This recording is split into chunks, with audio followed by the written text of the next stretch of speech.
Hi, everyone. I'm Jeremy Long, the Full Metal Traveler, and you're listening to the Unscaled Travel Show.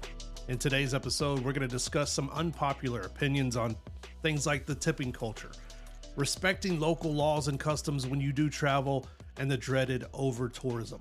We're also going to look at ways you can become a better traveler for yourself and for the world.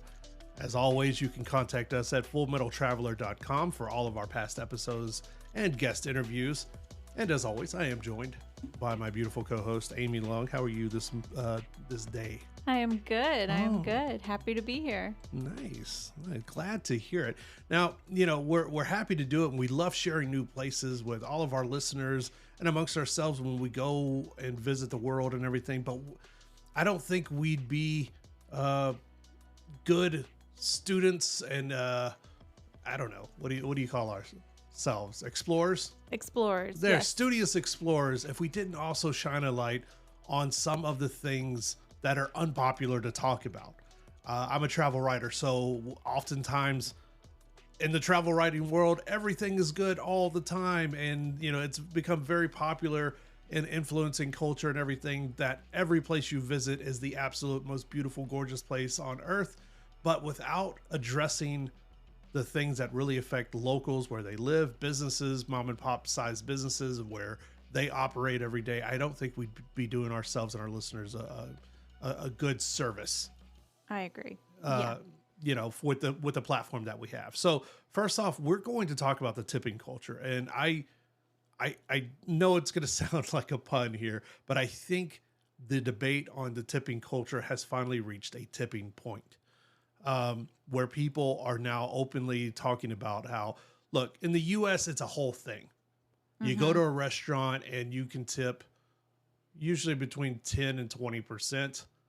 And now even then, it's a way for businesses to kind of, finagle how much they pay workers.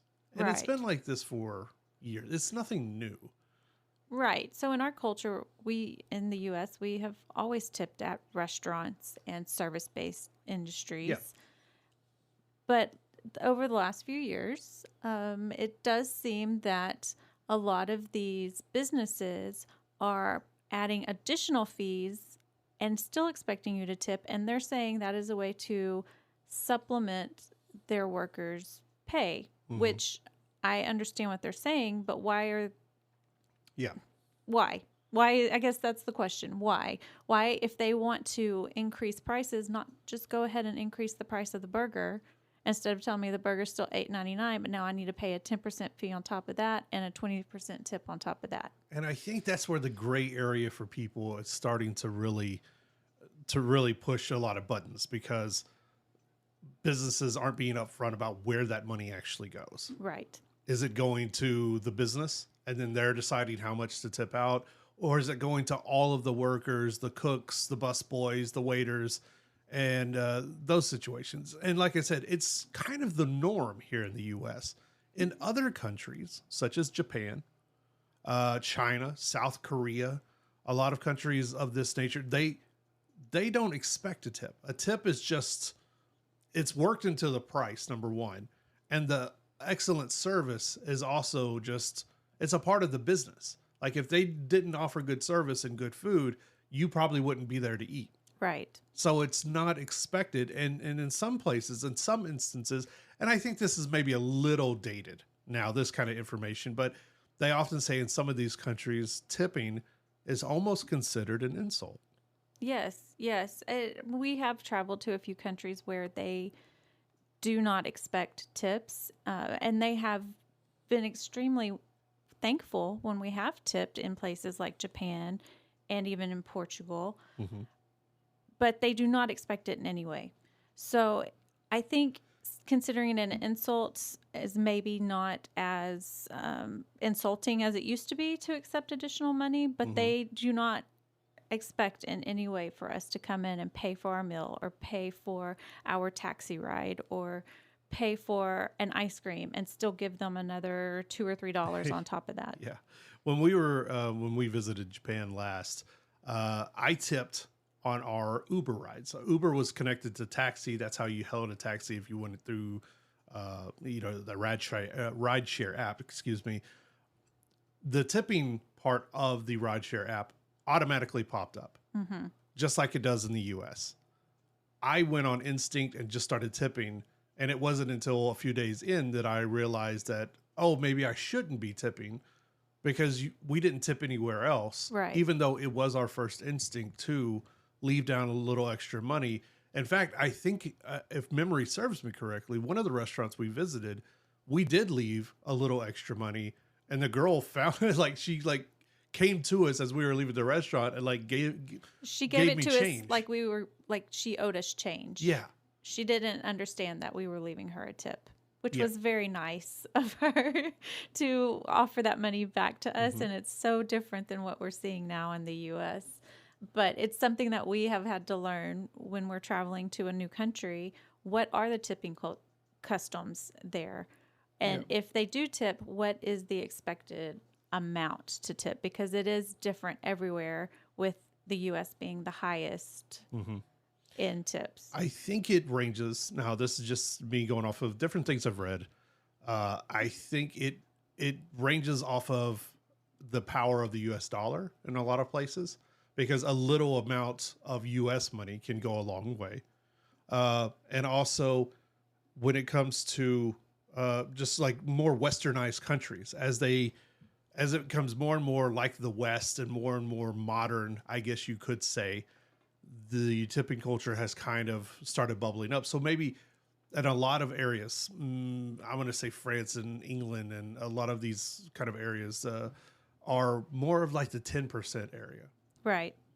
Leaving a little extra, leaving a little something down in there is considered above and beyond for really good service, and it's still not necessarily interwoven into the price of the experience of going out to eat, but it's more in line of like leaving it for what you think is really great service. Well, here's a question. Do you think other countries who used to not tip, that tipping is becoming more common because they are now using money's digital? Everything is tap your card. They're going to swivel an iPad around. It's all right there. Do you think when they were more cash centric commerce communities that tipping was less likely to happen? Maybe so. And maybe it is a mindset too of, like you said, the digital kind of revolution in money is that we don't think about it. Right. We just do it. I am guilty, along with a lot of people, of leaving tips in places I probably shouldn't leave tips. But also, it's gotten so crazy in the United States that I swear there's a convenience store right next to our house. Not right next to our house, but yes, on the corner. Okay. Next to our house, that when you go to the counter to check out, there is a tip jar. Why? Why is there a tip jar? I don't know. I just saw this morning a guy was at a sporting game with his girlfriend and went to buy her a jersey from the merch store, and the cashier asked if he wanted to tip and said it automatically added a $20 tip on top of the $150 jersey he was buying. And he felt shamed into giving them a $20 tip for this jersey. All they were doing was ringing him up. That was it. They didn't make the jersey. Right. They opened the box and they put it out on the shelf. Yeah, and that's where I get, like, if it's for personal things like that, like if you buy a hand woven something from somewhere and it's that person or their family or whatever that made it, I feel a little more inclined. Other places, not so much, man. Right. Personally here in the U.S., I'm starting to fight back against. I'm not leaving as much tips. Me too. I know I sound like a Grinch, but it is just getting to the point where I'm like, okay, this is asinine. I mean, now are you going to start being expected to leave a tip at self-checkout places like in the grocery store and everything? Probably. I don't like it. This is Unscaled Travel Show. Jeremy Long, the Full Metal Traveler. We're talking unpopular opinions about different travel issues. We're going to have more when we come back.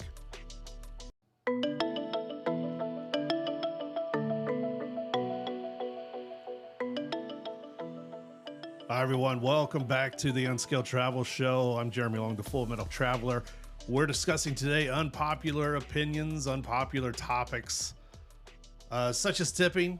And now we're going to talk about respecting your local laws and customs, even when they're not your own, maybe even religion, which is always a touchy subject with people. And a little bit later on, we're going to talk about the dreaded over-tourism and what you can do to be a better traveler yourself as you venture out into the world. We just talked about tipping. We talked about how crazy it's getting in the United States. One of the things where people have a lot of pushback in is we have a lot of specific personal freedoms here in the United States that other cultures that are either based in religion or based in just, whatever their societal norms are over there. And usually when it comes to religion and countries, one of the first things is always clothing and modesty and what that means in different cultures and different peoples. And it's something that other folks, like here in the United States, our travelers who go out and venture out in places like England, France, Italy, these kind of travelers, when they visit other countries, they push back oftentimes. Sometimes they just outright ignore local religious customs, local modesty thing.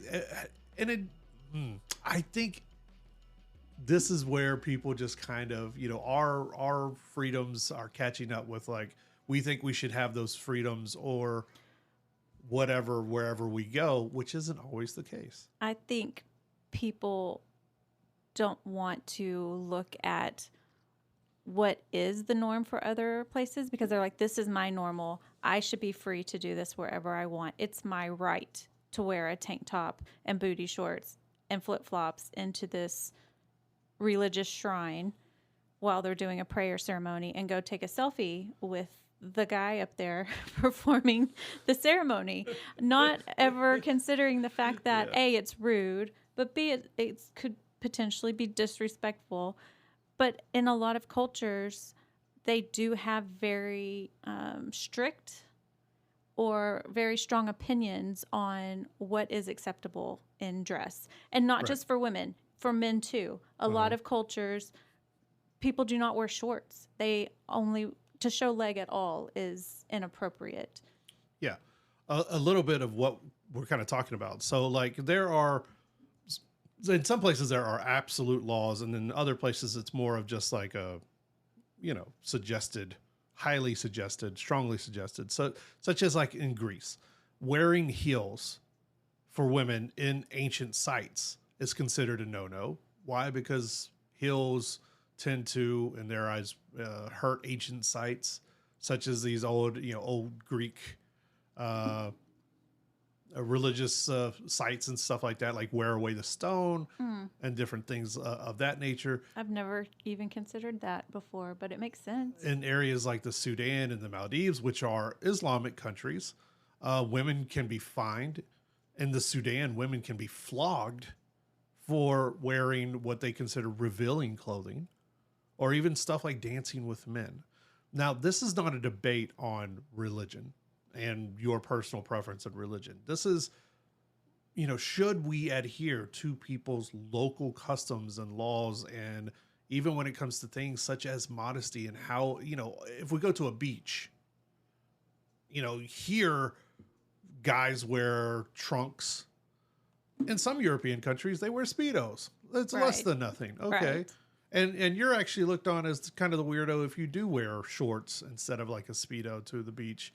Some beaches are topless and everything. You go to some countries that are under different religious laws and things like that, that's a no-no. Like, absolutely not. You're not going to do that. You're not going to get away with that. Well, I think sometimes people forget the reason you travel is to learn about other cultures and immerse yourself in other cultures. Absolutely. And to do that, you need to be aware of what that culture thinks about clothing and other topics. Yeah. But you're not there to impart your view on their culture on them. You're there to take in theirs. And I think that's the part that people forget about. They're like, this is what I'm comfortable wearing. This is what I feel I have the right to wear. It doesn't matter what this other country wants from me or this other culture. Yeah. And I think if you look back on just the purpose of traveling, then you kind of need to take yourself out of it a little bit. This isn't about you going to the Sudan. This is about learning about the Sudan. Yeah. I think you're 100% right. On that, we do agree because just like you said, people want to, keep it real. I'm going to be me wherever I go. Then what's the point of traveling? Right. The point of travel, not vacation, travel is to take part of that country back with you. You shouldn't be the same when you come back because you tried something new, you tried new food, you saw new things, you experienced new culture, you experienced new something. And leaving an article of clothing behind, say your high heels or something like that behind, that isn't compromising who you are. That's just, common courtesy to see their sites and see their things as locals do. If you really are about doing things on a local level and you don't do any research before you go place, you're just like, well, I'm just going to be me wherever I go. I think you're doing it wrong. And I don't think people want to hear that, especially westernized tourists. They don't want to hear that now. Well, what do you think about places like France who has a burqa ban? And if you are coming from another culture or a religion where it is part of your identity to wear something that covers your face, and now you're going to explore a country that doesn't allow that, do you adhere to that country's laws? Do you just not visit that country? If there are laws in place, then you should follow those laws. If you don't agree with those laws, you shouldn't go. And I know that sounds cruel, and I know that, people are probably going to get upset at that. But if locals can be fined, and if tourists can be fined, in a lot of these places you can be fined. And some of the places like if you go to Saudi Arabia or Abu Dhabi, or any of these places like that, you can be arrested. Recently, or a short time ago, there was an influencer from Texas who got into a shouting match with someone at like a car rental dealership, and was held in jail. Oh, wow. Because they don't do stuff like that. I mean, you cannot cause a scene and throw a temper tantrum and everything else like you can in the U.S. and no one bats an eye. Other places have different laws, and you need to be aware of that. And if you don't like it, well, be an activist for change or something like that. There are plenty of places that are all about activism and changing and things of that nature. But if you really don't, if you want to draw that line in the sand, don't go.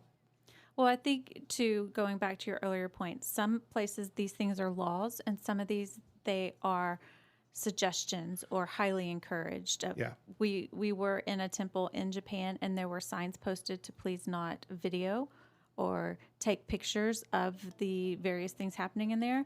And you saw a good portion of people respected that. But there's always those people that don't. Always those people that don't care. And that's what we're trying to change in today's episode. This is the Unscaled Travel Show. I'm the Full Metal Traveler. Stick with us. When we come back, we're going to talk about over-tourism and what you can do to be a better traveler.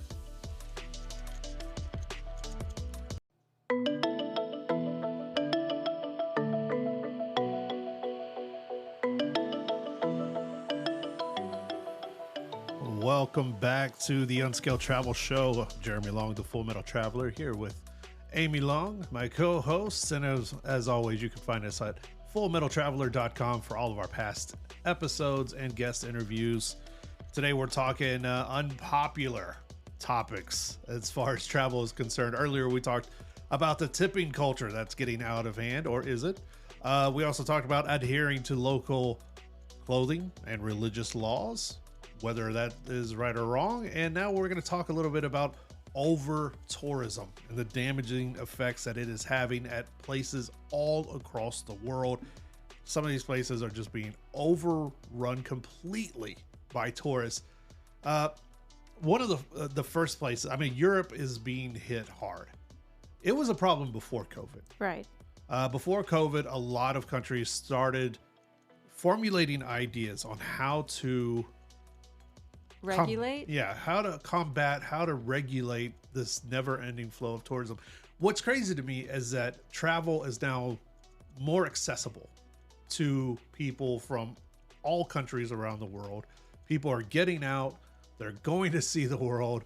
I don't know what the matter was there, how it all came to be, but now we're seeing record numbers of people here in Vegas. We are seeing record numbers of people. So much so that they're debating about building a new airport, a $20 billion airport, you know, in addition to Harry Reid International that we have in town. Places like Amsterdam and Venice, they've already banned cruise ships from entering their main ports. Some countries, again, like Amsterdam, are implementing campaigns that are basically saying, hey, don't come here. Right, right. We were talking about that earlier. One of the places we've both talked about wanting to go is Croatia. And I saw a Forbes article that listed a few different countries that were saying, basically, we love our tourists, but we can't have so many.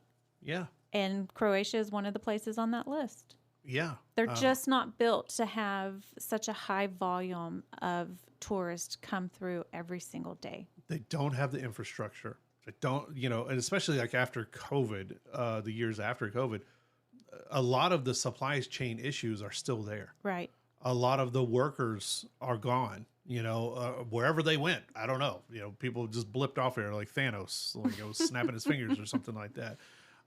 But it is a very real thing. I know in the summer of 2023, we saw a lot of videos coming out of places like Italy, places like Venice, places like London, where train stations, popular tourist spots like the Spanish Steps and the Trevi Fountains and things that were just overrun. Just masses of people. Just masses and masses of people. Which, as a tourist, I get, yes, you want to go there, you want to see these things, but is it fun to just be in a herd of people that you can't even actually get close to the thing you're trying to see? Right. You're just holding your phone above everybody's head so that you have that picture that you can post on your social to say, yes, I was here, I saw this, but you didn't actually see it. Yeah. I think, I mean, you ask, where do we think over-tourism came from, or how did it come to be? I do think social media has played a huge part in it, because so many people can now post and brag about where they go, and it does make other people jealous. You want to go see these amazing sunsets in Hawaii, or you want to go see the Colosseum as the sun rises above it, you know, and it's more accessible to travel than it ever has been before. So people are going places that 20 years ago, yes, they had tourists, but they didn't have this volume of tourism. And, you know, and there's also the shows that go along with it that popularize, you know, White Lotus and these kind of things that, you know, they shine a light on it, which a lot of these places walk a fine line. They don't want to scare off tourists completely, but they are saying, look, if you're going to come here, be respectful of stuff. We've seen in this last year, idiots, and that's what I'm calling them. You know, don't give me the whole, you know, oh, I didn't know that wasn't a thing you didn't do. There are people trying to carve their name into the Colosseum in Rome. Right. And people on video, and they're just smiling and doing it and just like, oh, I didn't know you couldn't do that. And then a few weeks after that, that teenager in Japan, actually at one of the shrines in Nara, carved his name into the wooden pillar in front of the shrine with his fingernail. Yeah. And his parents watched him do it. Yeah. And they videoed it. They're laughing. Oh, idiots, man. Idiots. Now we see, and now people want the infamy too. Right. Because now we're seeing more tourists starting to climb like Chichen Itza. It's off limits. You can't walk on it anymore. And that's been for years. It's that's roped off. not a You new can't thing. even get close to it. People are just shrugging it off and going up the steps and doing little TikTok dances while their friends film them. And then they're surprised by the butt kickings they get when they get down the steps. And look, people are especially locals, they're fed up with disrespectful tourists that are coming in going, I'm going to do whatever for my 43 Instagram followers so I can get a couple of likes or whatever. Look, No one cares. I'd rather see the video you get the crap beat out of you. That's how I feel about it. Look, it doesn't take a that would probably genius. get them followers on Instagram That would too. get you more followers than anything. Just let someone beat the crap out of you, and we can do that. But look, it blows my mind when people act dumb to these kind of things. Right. Or when they go to places like religious buildings or cemeteries or places where in any culture, you should be quiet, you should be respectful, you should be aware of the other people around you and concerned about them too. And they're just going and acting a fool, and they're videoing, funerals and church and things that, who does that? You don't do that here. Why are you doing that in another country? Yeah, and there are publishers such as Fodor's, and they're not the only one, but Fodor's definitely has a no visit list, a list that they started putting out a couple years ago, saying, look, these places need a break.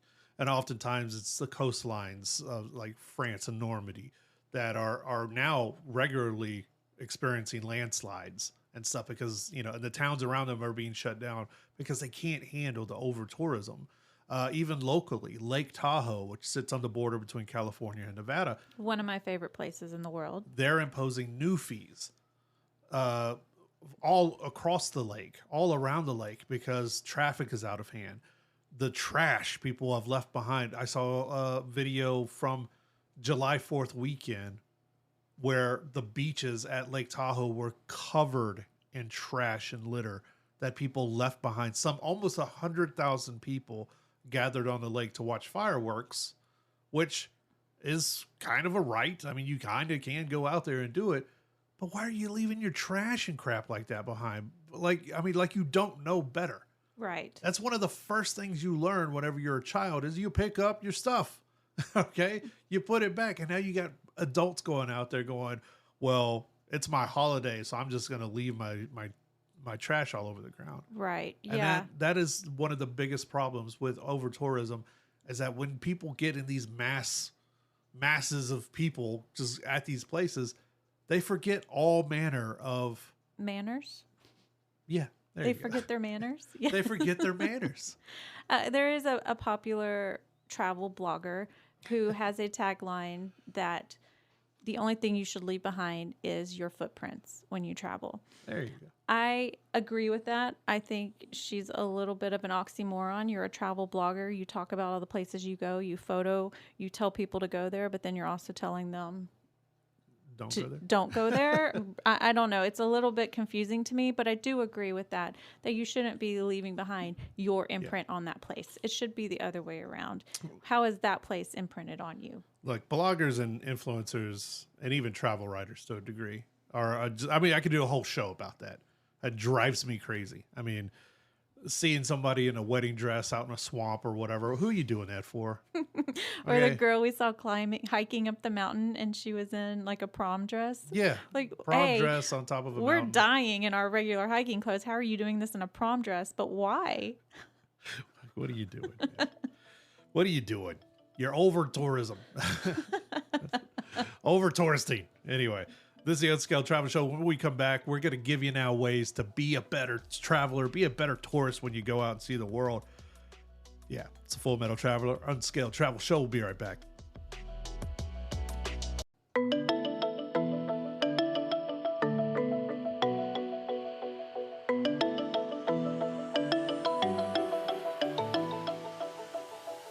Hi, everyone. Welcome back to Unscaled. I'm Jeremy Long, the Full Metal Traveler, joined by the lovely and talented Amy Long here, talking about all things unpopular in travel.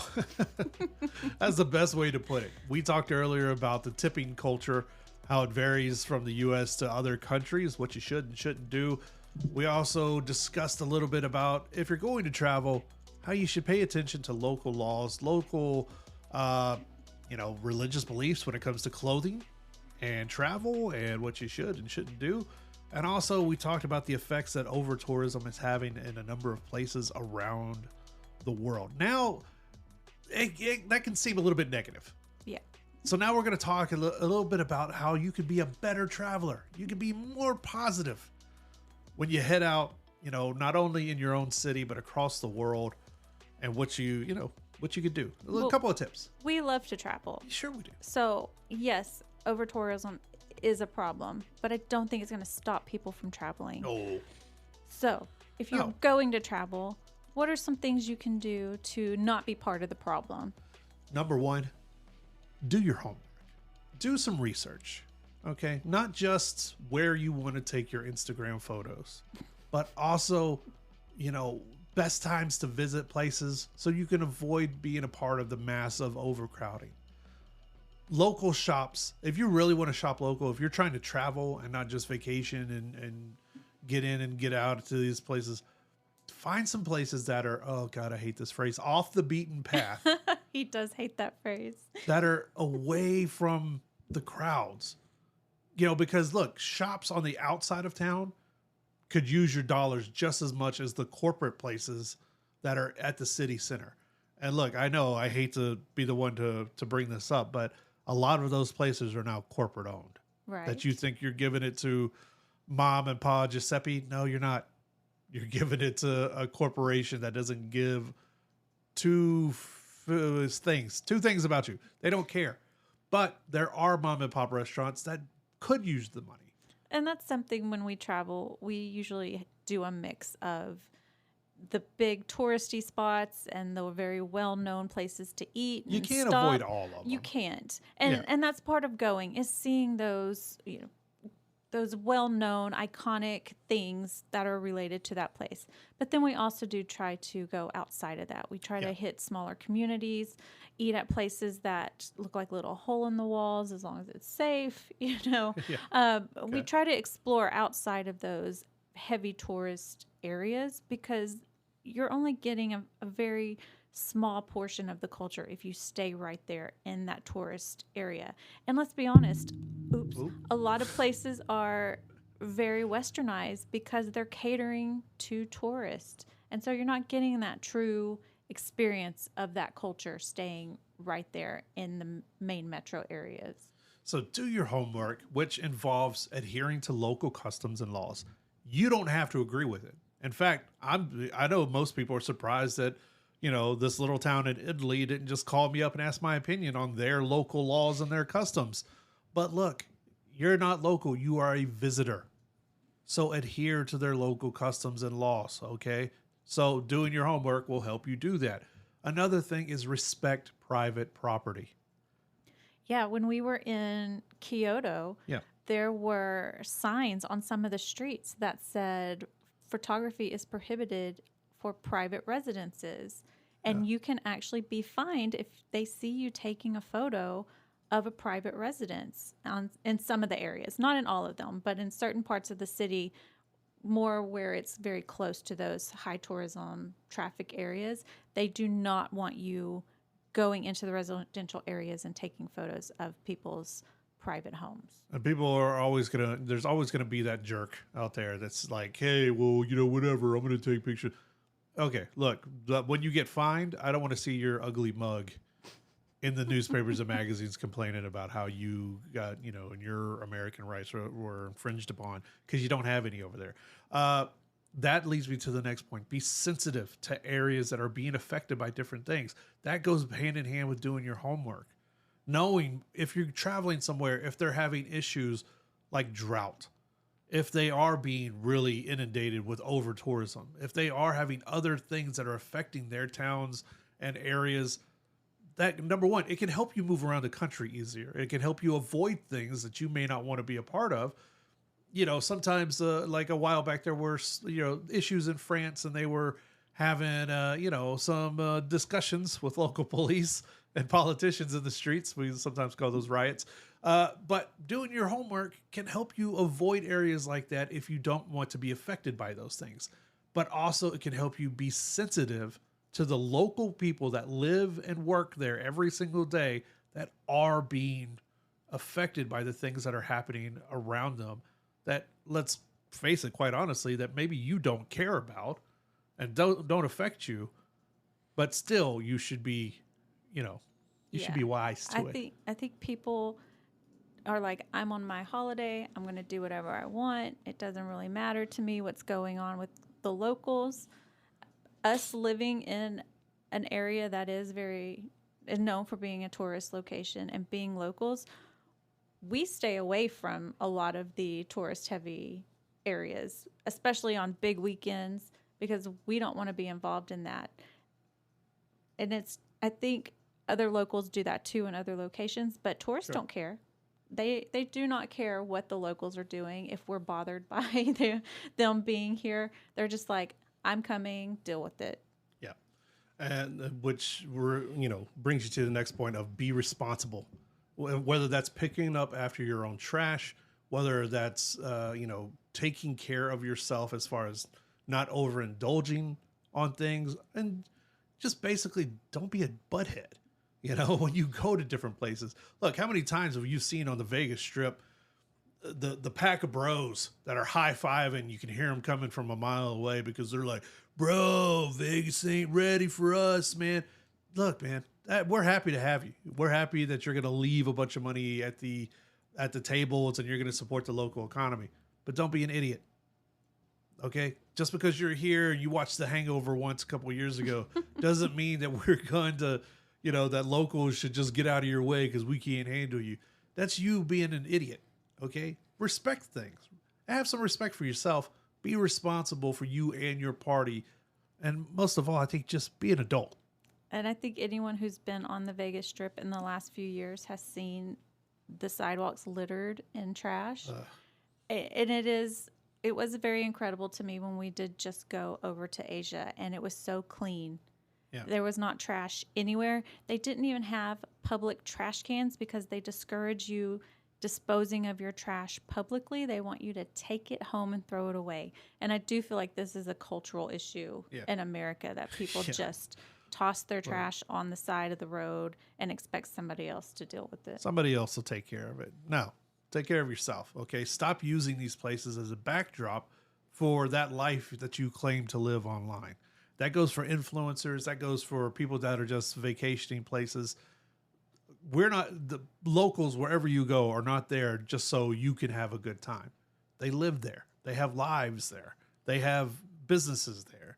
This is what they do day in and day out. So when you go back home and you go back to your job at Best Buy or wherever, I don't know why I said Best Buy, but whenever you go back home, they're still going to be there. And they got to oftentimes pick up the pieces from you and your idiot friends doing idiot stuff. And this is all about being better. And I'm telling you this in a positive way. He sounds so very positive. I sound so very positive. Here's something. Consider traveling during off-peak seasons. Go to lesser known places.